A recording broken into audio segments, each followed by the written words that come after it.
কি করে বানালাম, দেখো কত সুন্দর লাগছে না দেখতে। তো চলো তবে দেখে নেওয়া যাক।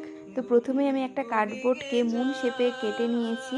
এরপরে ফেয়ারি লাইটটা দিয়ে মুন শেপের কার্ডবোর্ডটাকে সুন্দর করে রাউন্ড করে কভার করে নিচ্ছি।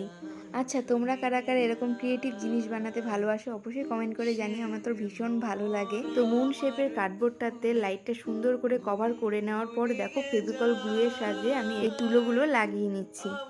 অনলাইন থেকে ঘর সাজানোর যেমন কিছু জিনিস অর্ডার করেছি, তার মধ্যে নিজের হাতে বানানো কিছু জিনিস দিয়ে ঘর সাজানোর আনন্দ একটা আলাদা লেভেলের থাকে, কি বলো তোমরা? আচ্ছা, তোমরা কারা কারা আমার সাথে একমত কমেন্ট করে জানিও।